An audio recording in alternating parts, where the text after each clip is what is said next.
Hello, everyone. Welcome to the session today. Um, we are today going to be a very interesting session. We're going to talk about a topic that I believe that everyone is hearing a lot about, and not everyone actually have the chance to work with it and develop your own agents and so on. And I think it's interesting to see what kind of tools we have to use these days, and how we can actually make effective use of them. And that is, I believe, that would be the biggest difference from professional users and uh, non-professionals. But before, let me say hello to the people here. So, hello, Chila. How are you? Hello, Hugo, Tiago, and everyone who is joining us today. So, good evening or good afternoon. I'm looking forward to this conversation, which is going to be a very interesting one, I guess. So, I'm looking for hearing the latest development, what's happening, what's good, what can be better, and of course, all the experience from our guest today. Excellent. And let me say hello to Thiago. Hey, Thiago, how are you, man? Hello, Yogo. Hello, everyone. Hello, Chila. Hello, everyone from the chat. I'm great, and it's a pleasure to be here, learning more about this hot topic. I think it's a very hot topic nowadays. Many people talking about, and I think it's the present and the future, right? So, yeah. Excellent. Yes, it is a hot topic. I just see here a message from Luis. Hey, Luis, how are you? Great to have you here. So, if you are watching us, please say hello here on the comments on the chat, so we can also bring your questions or discussions here on the table. And yeah, feel free to also share your experience. I also have been trying to discover what is the best fit for my day to day and work for agentic assistants for coding or whatever tasks I have to do. And yeah, without having to take longer, I would like to call. Oh, sorry, but the guest today is a friend of mine for a long time already, and he is from Colombia. I just want to call him here so he can introduce himself. So, hello, Juan. How are you, man? Hello, everybody. Thanks for having me. A pleasure. Doing well. How are you guys? Great to have you here. And yeah, Juan, we discussed it a bit, very quick here on the backstages, and let's talk about this specifically about the cursor, right? That you have been using on your day-to-day development, also your own projects, your personal project as well, and I think it's interesting how these everyone is talking that, oh, this is transforming all the way we do development, software development in general. But can you quickly maybe say a bit about what is cursor and what is this agentic cursor that it's a new feature, right? It's a recent feature for this tool, right? Yeah. Yeah. Well, I started using Cursor. Think of your ID, regular ID. It's like VS Code, like any text editor. But I think it was one of the pioneers to take the developer experience to the next level when working with agents and tools. And when it started doing so, others started copying the same behavior. And right now we have Cloud Code, we have several integrations and several older tools that work pretty well with this agentic programming.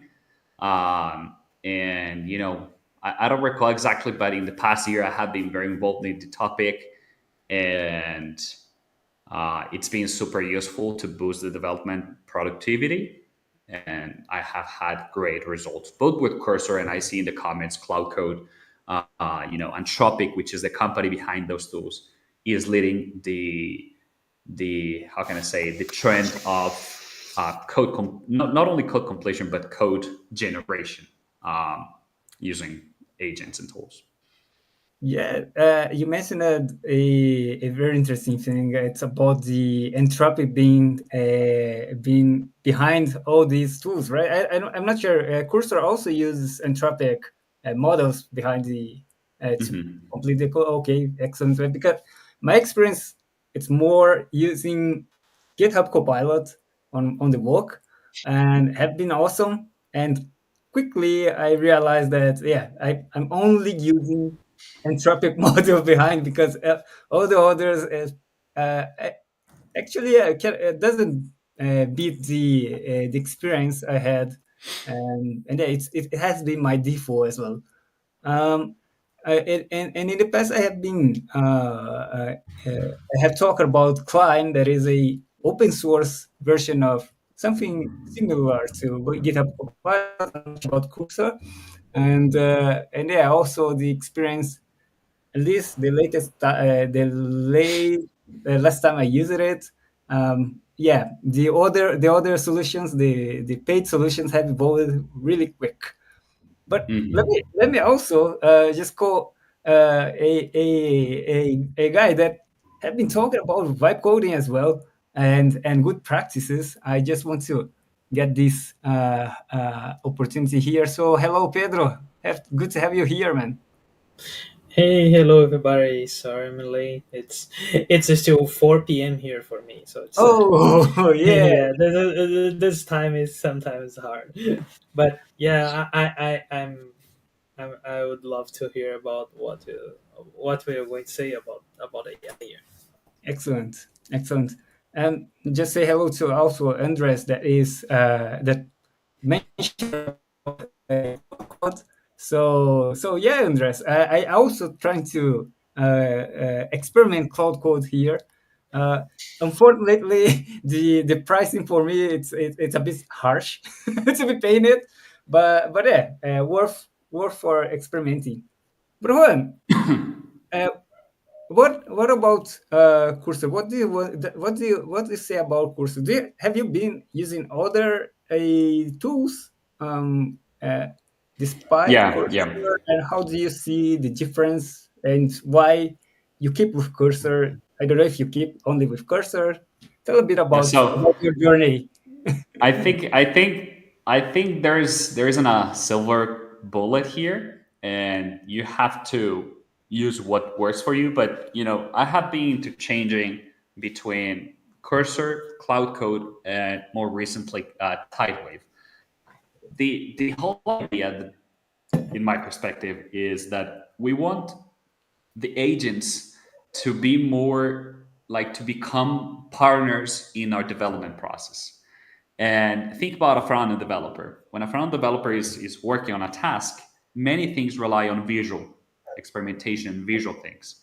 So tools like Tideway, they go along your browser. So you're working on your browser with the agent, and you're seeing immediately those changes being made to your website or to your application, for example.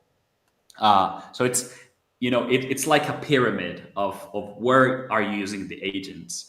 Then for unit testing, I just use all the models from Cursor directly because the interaction is closer to my IDE and it works best. But then you have other tools that go in the middle, and that's where Cloud Code excels, which is when you have a tool that can be independently solving a problem for you, and you want to see that there's a run mode in Cloud Code, which is called the party mode, where you can have multiple agents, like 8 agents, solving a problem, and they will coordinate between themselves towards that goal, and they will orchestrate to that solution. So in the end, it's a different tool for whatever you're working with, and I use the three of them in my day to day. Excellent. I don't know if Pedro or Thiago have any comment. Please don't let me having all the time take all the time here. But you mentioned it about this user experience for specific use cases, and I totally believe on that. It's very difficult to think about a interface that can be general for every task we want to do.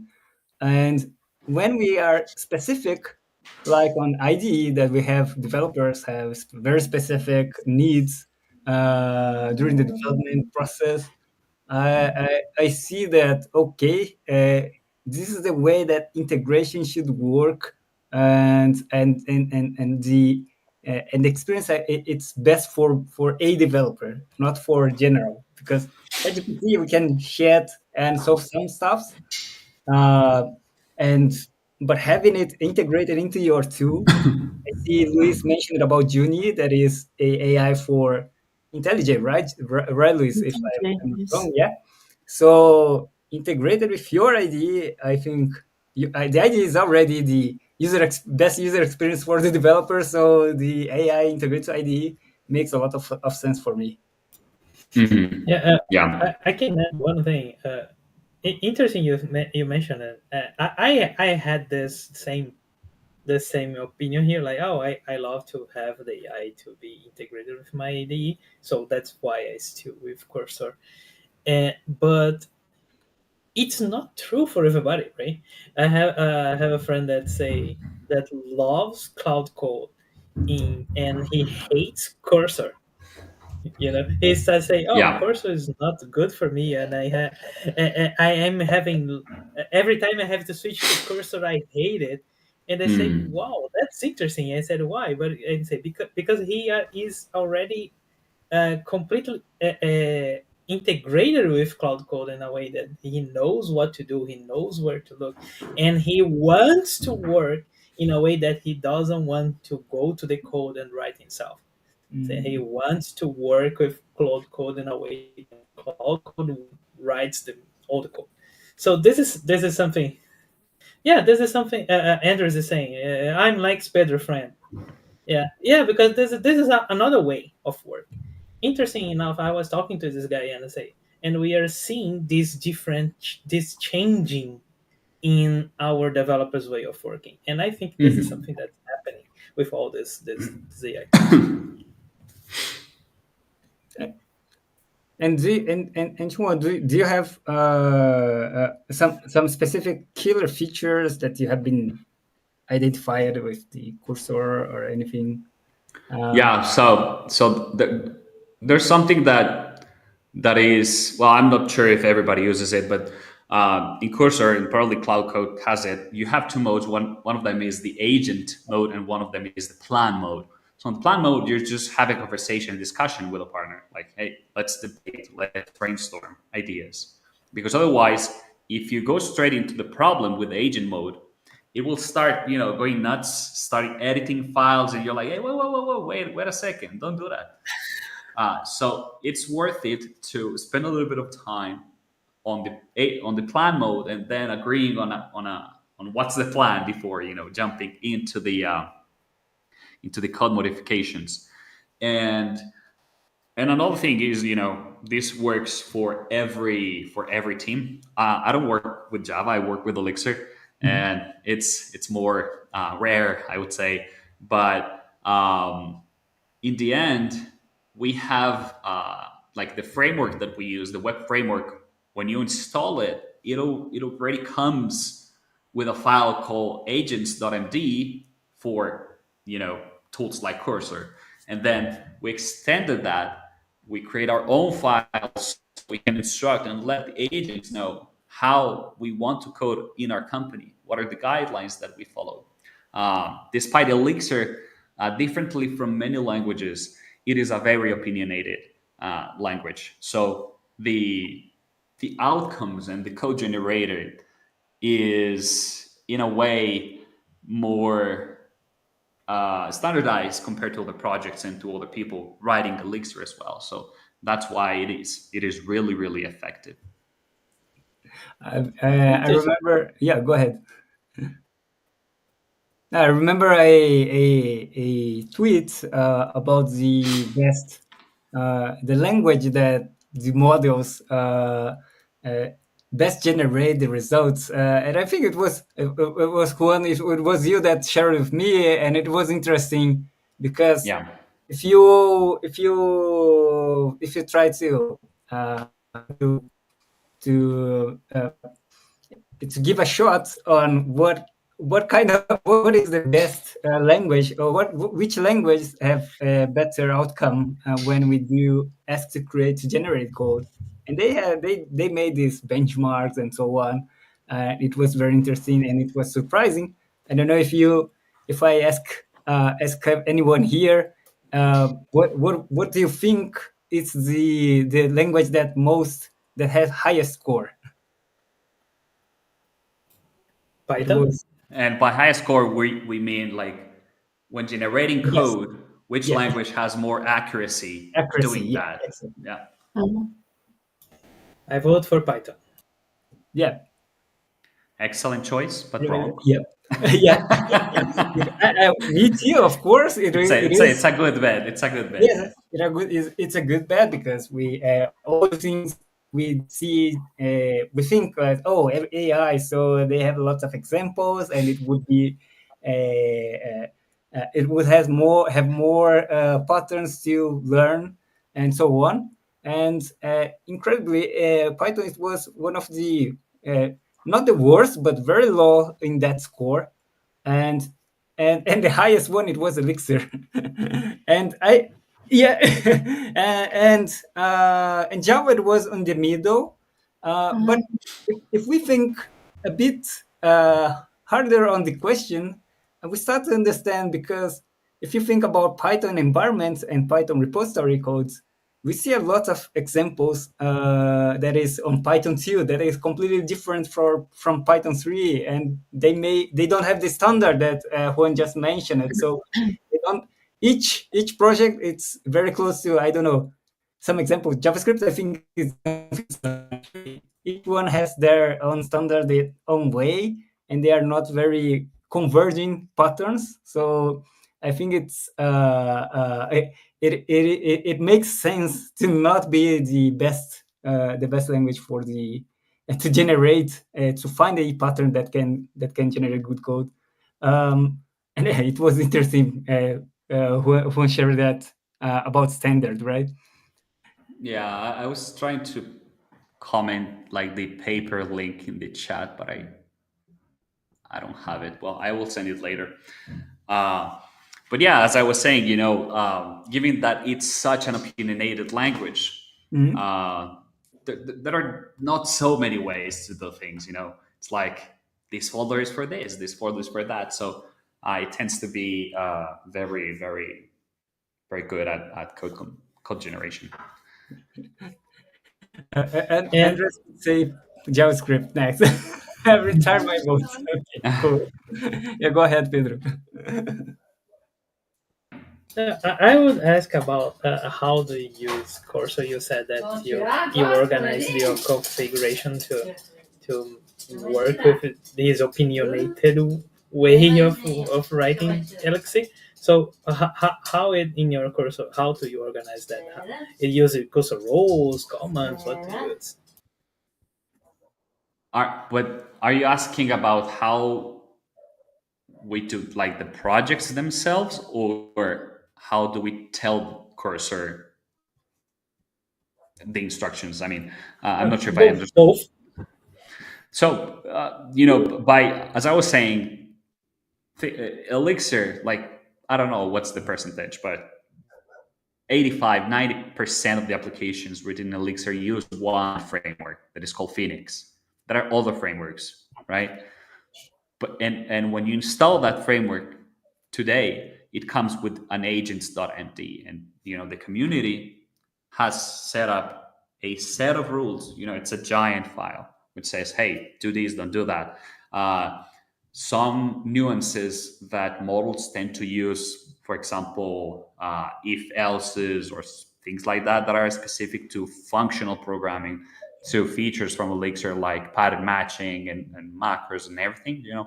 They try to specify all of that so that the models don't do it like most of the other languages do, right? Um, Especially because it's a functional programming language. So things like that help a lot, to be honest. Um, and being purely sincere, it doesn't require too much customization to be good. It is good naturally. So that's one of the impressive things. But take these with a bit of salt, which is like this paper. It uses some benchmarks. I haven't gotten deep into what benchmarks they use, what kind of problems they solve. Uh, we don't know. It's just one paper. There are many other papers that might say Python is the best one as well. I don't know. And I think one of the questions that most arises, especially when we talk about code generation, actually we have this vibe coding. We already discussed a bit about difference of vibe coding and doing something more, we say, more professional use by effectively using vibe coding. We call those here, Pedro, you mentioned code, and when you have to take care about it, you have to know some guardrails, something that can generate reliable code. um, do you have some? I don't know. I think we can go with how do you use on your day to day, and what is some effective that tips that you can give that is effective to have effective results, right? Because I went sometimes on by asking things, and then it was a total mess, and I prefer to create to delete all of these things that generated and restart again from zero. And sometimes it does hallucinate and create something, import some library that doesn't exist, or the version is totally out of the of the range, and so on. So yeah, I would like to hear what is effective way that you have been experiencing and that have been helping you become an effective developer with these agents.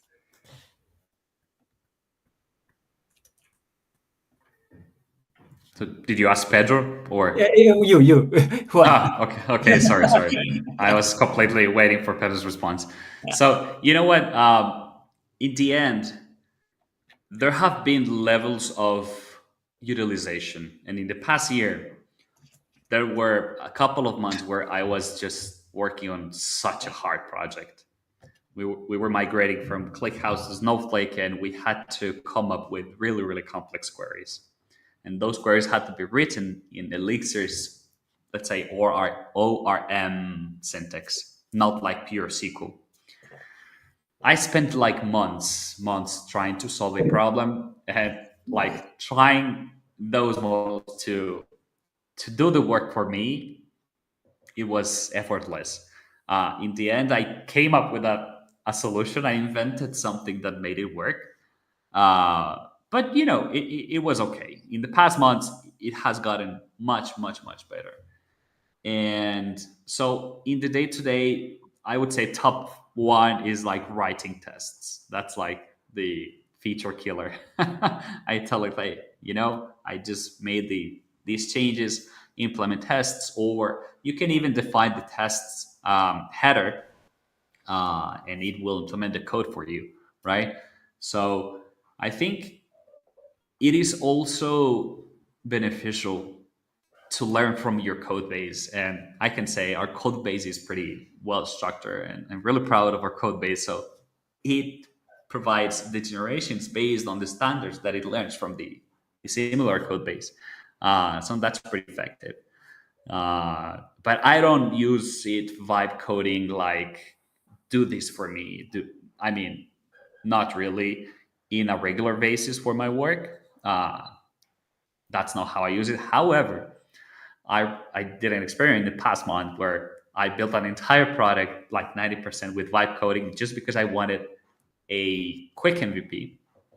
And this week I was reading the code. I was like, oh my goodness, this is so horrible here. But in the end, for experimentation is super good. And I would say that nowadays the amount of time between being stuck in a bug and solving it is just a blink, because every time I've been like really stuck with a bug or something that I can find, and I say, fix this damn test for me, it does it pretty well as well. So I would say most of the benefits I take from it is on the testing area. But on certain levels of the code generation, it works pretty well for me as well. But that's it. Not blind code, as people say. Yeah, I think for documentation as well, right? At least it helps me a lot with documentation. But haven't you seen that every time you ask something, this is especially with I don't know if all models work. I work almost most of the time with Cloud Sonnet 4.5, and it starts generating a myriad of markdown files explaining everything. And these last days I was like, "Dang, I need to configure something for it to stop doing that." I just hated creating thousands of markdown files with like, this is what I did, this is what I improved, blah, blah, blah. So it's a little bit verbose. um, but I mean, it's tremendously good. And I also don't know if you recently saw, there's a new model called Composer 1. It is absurdly fast. It's like 4 times faster than the previous models, and it generates code which is good, but it is so fast that you cannot even read through the plan that Cursor generates. So I was like, this is going so fast that it's starting to bother me. Like, hey, I need to keep up with what you're doing. Don't go away without me. Like, wait for me. So I just came back to Cloud Sonnet 4.5. Composer, it is a model from the Cursor From or Anthropic. from Anthropic? Oh, Yes. see, I haven't seen it.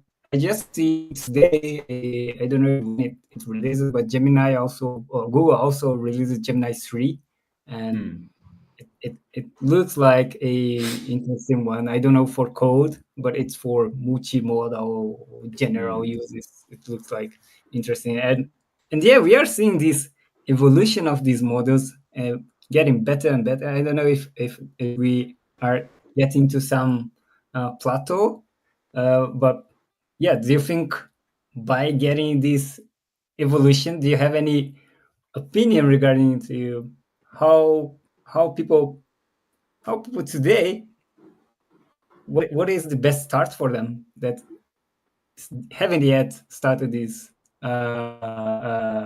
using these all these tools? So I think, unfortunately, senior engineers can benefit more from these tools because they can provide better instructions to the models, right? So the best interactions that I have had is when I have a clear idea, when I have a clear understanding of what has to be done, and I provide that context to the model. That it's not debatable. That's when it works best. Because when I have an unclear idea, it rambles more than I would. So it's complex if you don't have the foundations. Like, many people is saying like, now I can create an application without an understanding of even how to code, but I tend to disagree, because for you to like be effective with all these tools, you have to know what you're doing. That's my perspective at the very least. So um, for beginners, I would say, start small. Start with small features, and as I was saying, like, write these tests for me for the code that I just wrote, or uh, what ways you see this piece of code can be improved. And there's also uh, a learning part here. I have learned a lot from the code generations. Like, I have learned features that I wasn't even aware that they existed. And when I doubt about something, like it looks like weird, I'd say like, are you sure what you're doing? Can you research the documentation, or what's the source? Where did you grab that information from?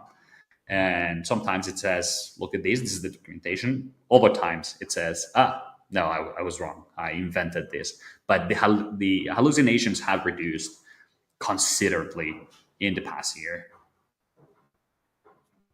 Cool stuff. Cool stuff.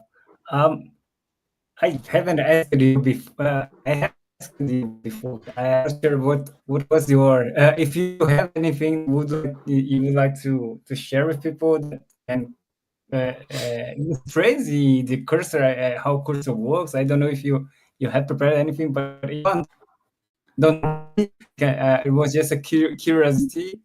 Because I tried with the Cloud Code and but very few. I generate some stuff that it's interesting, but as you said, I didn't know this party mode, and you just let it multiple agents working on that.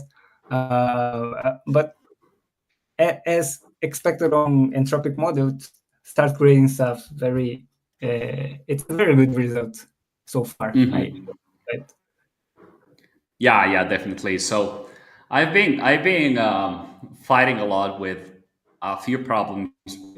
There's a product that I'm launching, and as part of that, I requested Google authorization for signing up, right?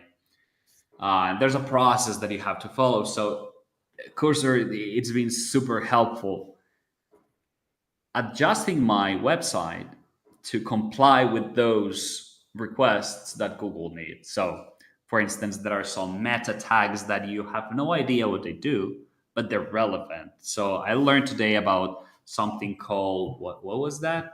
The the canonical URL, because you have your website that can be accessed like www.yourwebsite.com or just yourwebsite.com. So you can tell Google what is the best source for it to index and all those things. I mean, it's super specific. I have never done this before, and I just learned it super quickly from them. Um, Also, things like you have this image and image conversion from SVG to PNG or vice versa. And one of the things that I've done recently a lot is providing images of some errors. So, you know, who hasn't struggled with a little bit of CSS during our lives, right? So I just say like, this layout is super broken in mobile application. Help me fix that. It is not responsive, and it looks like that's interesting. It looks like the grid layout isn't properly configured. Let's adjust the responsiveness here with the breakpoints. So now it is being super helpful to provide images as well. But there's a file limit size, and the only thing that I may want to show that I think it's a little bit new to people. And may I share my screen pretty quick? Yeah, sure. Are you sharing it? Let me put here on the screen. Yeah. So something that the Elixir community is more aware of it, because the creator of this tool is the creator of Elixir. So he has been evangelizing it a little bit. So you can connect your local host, for example, to this application that is called Tidewave.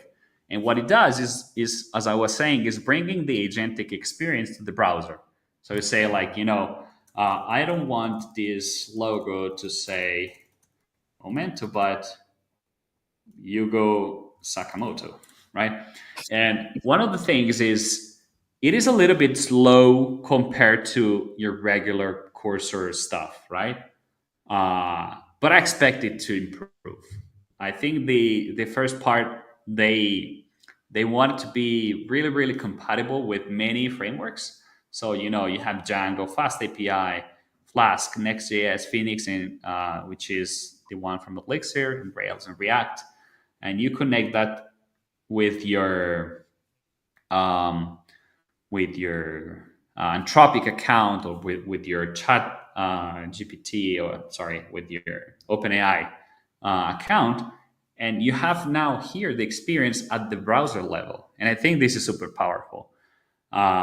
Whereas on the IDE side, you have here the plan, the ask, the agent mode, and this is the Composer One agent that I was talking about. So let's see, I don't know, refactor the landing page to have as much as it can in files separated.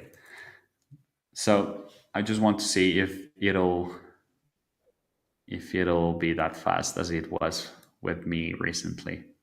So as usual, this is I think you see, but look at that. The code generation, it's analyzing the files and it's being really really fast about look at that. I was like, oh my goodness, what is this? The credits of a movie? uh, so it is really really fast, but I I don't I didn't get much used to it because It's I don't released, know, right? it was absurdly fast. Um, and then you also have these, where is it, deployment guide. I think I might have deleted it, but yeah, there should be a file here called agents.md that your cursor ID will pick up automatically and will develop and produce code based on those guidelines. So that's been super helpful.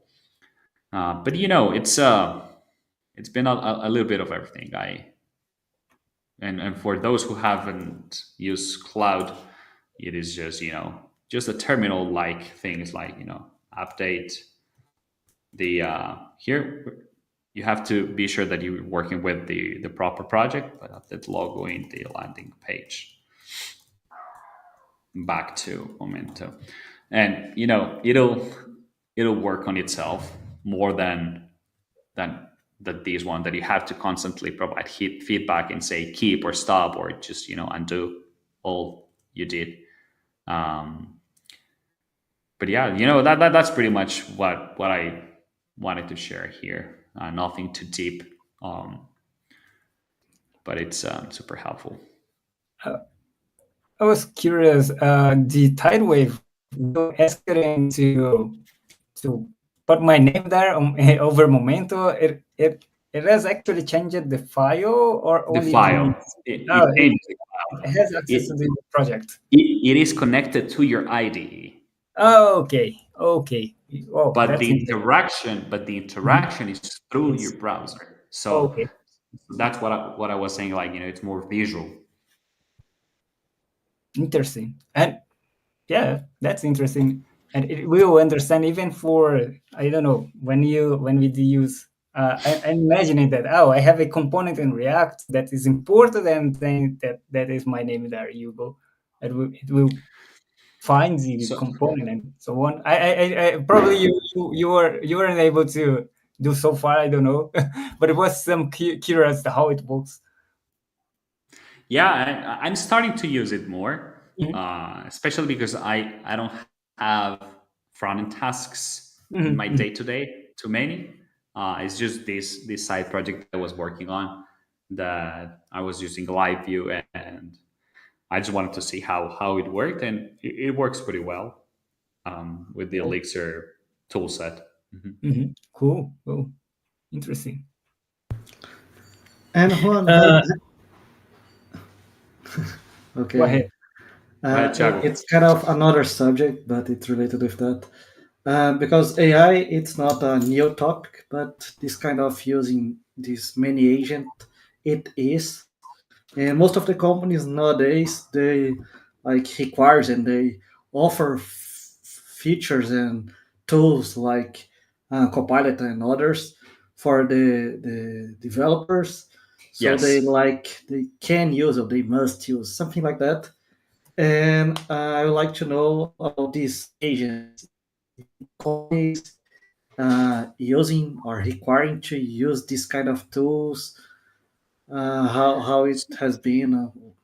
Yes. So the companies that I have worked for, they incentivize a lot you to use, and they make available all these tools. So whatever you want, is it Anthropic, OpenAI, blah blah blah.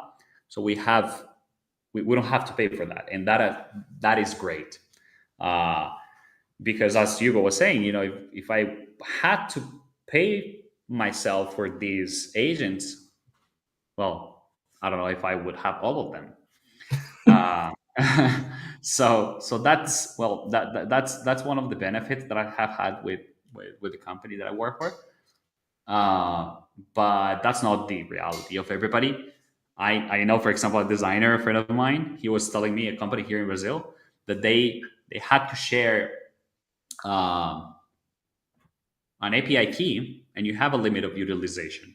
So I don't know, you have, let's say, 2,000 tokens. So the team of four, 500 tokens for everybody. So you not only have to track how many tokens you've used, which is crazy, but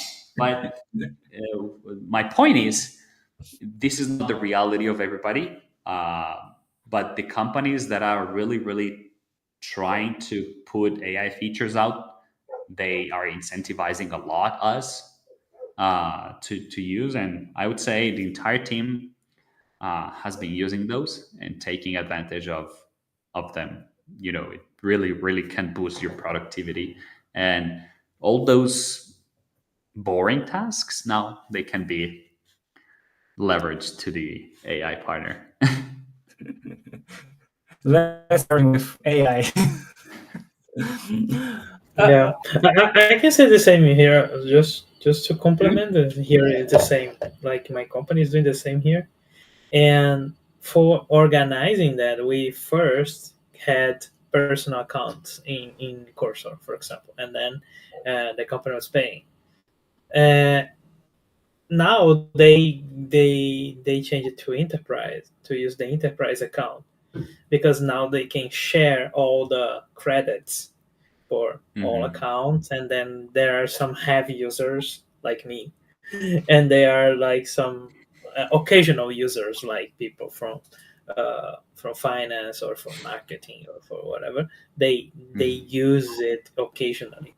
So, and interesting enough, we have like different people from that are not devs using Cursor as well. So Cursor is one of the main tools here. Of course, I think it's because it's one of the first, right? The first good ones in terms of generating code and all this stuff. But I do think there is a little more than that, in a way that uh, organizing this enterprise account, it's not all tools have that, and it's interesting. The codex is interesting. I feel like cloud desktop is very interesting. I'm starting using a little here, just to see how it works. But for Yeah. non-developers, there is a different set of tools that we can use, like integration with Gmail or integration with Google Drive and something like that. Yeah. But on the marketing space, I think there are many tools that are starting to use these models as well, because the creative process, not only for video but for image and so on, it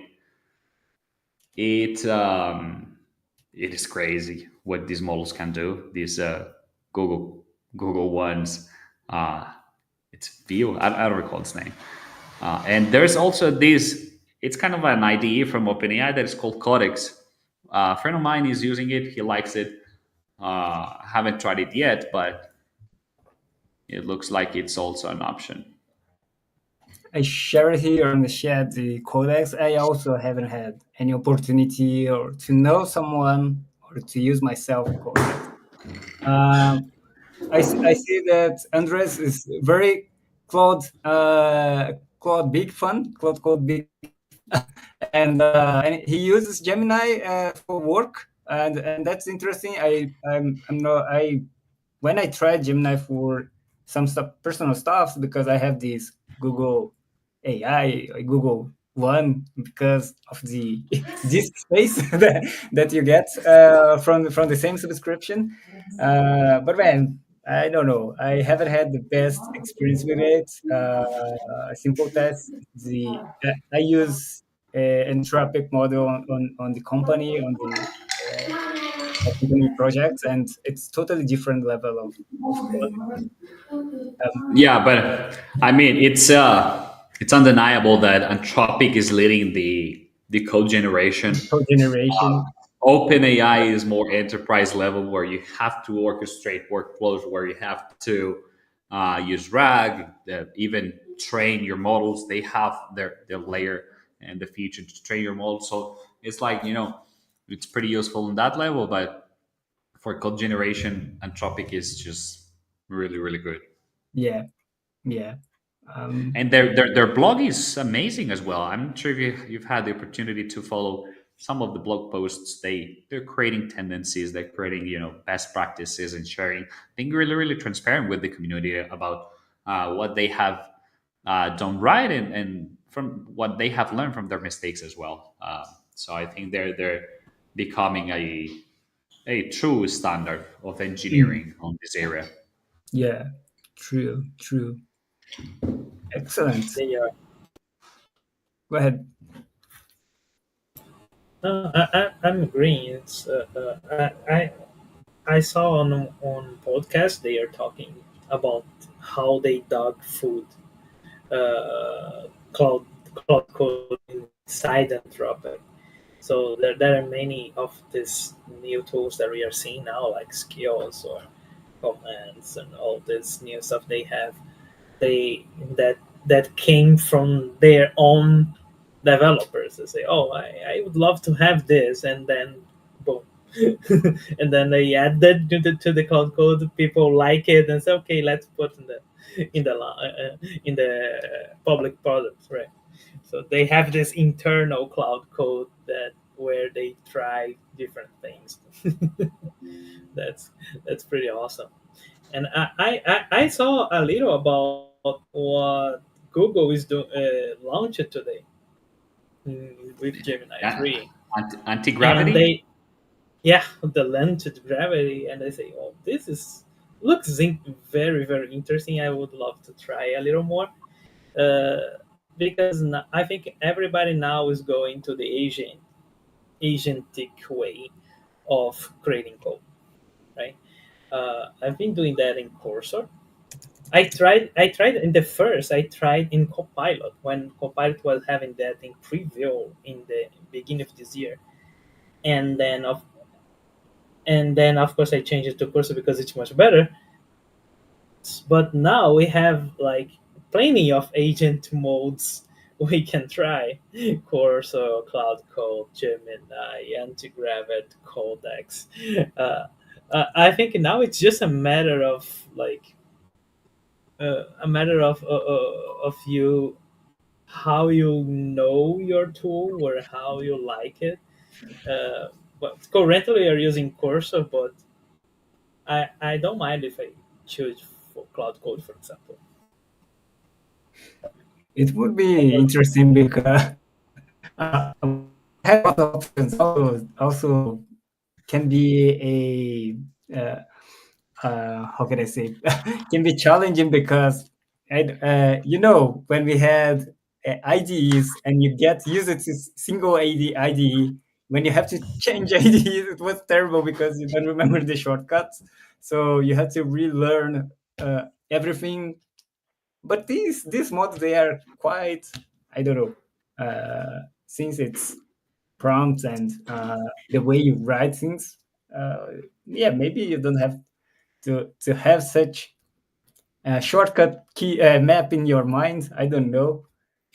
Uh, yeah, but by now, so far, as Juan said, I I used yeah, to say that people that like cloud code, they need a big screen. I mean, otherwise, yeah. Otherwise, you have to see it side by side in the end. I see, I see.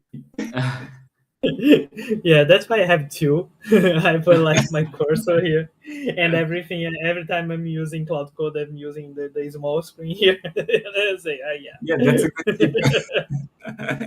yeah. Yeah, but something that I struggle, for example, is uh, I have here in the company we use Cursor for everything, so we use lots of Cursor features. So for each product we have Cursor rules. We have some Cursor commands. Uh, And of course, we are like using all the agent stuff in Cursor, so Cursor knows all these configurations. When I tried to use Cloud Code, I realized that okay, yeah, now I will miss all these things.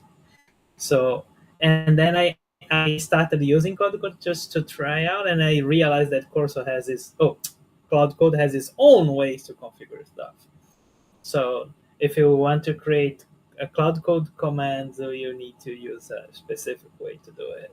If you want to configure some, uh, interesting enough, Cloud Code doesn't have the idea of rules, right? They just have you can just configure some Your agent.md agents. or, Yeah. but in Cloud Code it's cloud.md, right? Yeah. And then you put everything inside the same project, and it's just one file. In Corso you can have like multiple files or multiple levels. It's very interesting. It's really Yeah. interesting. But even even the idea of like standardizing it, like agents.md stuff, I didn't see tools using the agent.md as a standard. Every time if you want to use agent.md as a standard, we need to configure it somewhere. uh, I try to use it in my own GitHub repositories agent.md, but I open in Gemini, it doesn't fit it. It doesn't see it. I open in Cloud Code, it doesn't see it. I open in Course, it doesn't see it. So I always said, okay, forget about it. It's just one more standard, like the XKCD uh, meme, you know. But this is something that I have problem. So I think every time we stick to a tool, we'll be there like for a while because we put all our life around it. Even though we are using Sonnet as model inside Cursor, you know, Hmm. this is not it's changing is not a easy stuff for sure. And you mentioned about this agents, markdown, and any other instructions. I don't know. Have you been creating these instructions? Do you have any place that you have used as source to create a good instructions for these agents? I don't know if you mentioned that Elixir already have the some opinionated instructions, but otherwise, you mentioned that you have to customize with your company's guidelines. I don't know uh, how have you been how have been this experience? How have you been writing it that in a way that is effective? So we have, let me open it here. We have the rules that Pedro was mentioning. We have, for example, general AI rules, ClickHouse rules, coach style and structure, cursor rules, Ecto guidelines, which is focused on database, Elixir guidelines, Phoenix guidelines, and so on. So you pick up one topic per, because in the end, even though it's an opinionated language, there are intricacies for your project or for your company. Yeah. Uh, but it works pretty well. I mean, I don't. We picked up originally some rules that were like considered best practices as a whole, uh, and started iterating on these documents a bit. But nowadays, it's not something that we have to adjust very often. It's very rare. It You works well. Works you made well. it once and still keeping that without having to make Yeah, much yeah. I'm maintenance. I'm I'm curious to see what other languages Mhm. have to say it for the same reason. Like, I don't know if it's just because it's Elixir or if it's just because it works. Yeah, we did here. What I did here was I created some rules, say architect for a specific repo. So architectural role. So what is the role architectural rules for that repo? How it works, how we divide folders, how where we put the files and stuff like that, and how we create tests and which tests we need to be created. And then I create the coding rules that's specific for how to code stuff. How to code an integration test for a repository, for example, and then some specific one and some more the general ones, or which mock library use and how to use that. You know, I put like and as one said, when after some iterations, the agent does so good. Like we ask a task, it goes and create all the files the way you like it, the way you would have written that, with all the tests and run all the tests because he knows how to run, he knows how to write them, and it became so good you don't need to change it, like for a while. It Yeah. keeps like that. Today, after like months, I had to add one row just because I was creating as part that we often don't mess in the code. And this was a small thing. Say, okay, when you log in this path, you use log like use the decorator like this. So boom, just to that specific thing that I saw he was doing incorrectly, and then I put the rule so he won't forget anymore. You know. So I think this when we create our repos and we iterate in these rules, ask we can ask directly the LLM, oh, create this rule for me, and it's going to create rule. I did that for a repo like last week, and they say, well, create all the rules. And okay, now it's correct, it's not correct, it's too much. Sometimes when it's too much, you need to summarize this, it's too much. And then we're iterating, okay, it's good. And then we keep like that, work a little, see if it works for you, if it works for that repo. If it is, skip. And yeah, and that I think this is the best way to make these agents work for us. When we have these rules or guidelines and stuff in place, we don't think about that anymore. And then the agent just work. And then when I see people like complaining about, oh, this system, this agent is not doing what I want, or this agent is doing stuff that I completely, it's completely insane, like Yoga said like in the beginning. I said, well, it doesn't happen with me. My day to day is not like that anymore. Like, it's Cool. kind of, we domesticated the Domesticated. Yeah, cool, cool. the guy, So I can say that these tools came to stay, right? It's really useful if you, of course, if you use it, know how to use it in an effective way. Like Pedro said, if you, depending on the way you use, if you don't have these setup instructions, you're gonna be messing into the lot of generation, code generation. Um, so, but we are reaching here the almost the end of the session today, and today actually it's Juan's birthday, and I invited him, and he accepted this to be in the session, and he haven't remembered himself that it's his birthday, so his family is waiting for him, and I don't want to extend a lot today. But I just want to say a huge thanks for Juan to accepting being here. It was awesome discussion. I think we can keep talking, exchanging experiences regarding to this because it's a whole new, for me, it's a whole new experience about coding with it and lots of new standards, new patterns. I think I'm seeing, and great to have someone that been experimenting a lot, so we can share a lot. We can get to know a lot of these experience. But Juan, do you want to say some last words we got before I finish the session? What would be something that you would say to, I don't know, to encourage people?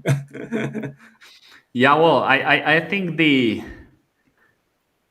final words would be just use it, see. up to what level it works for you.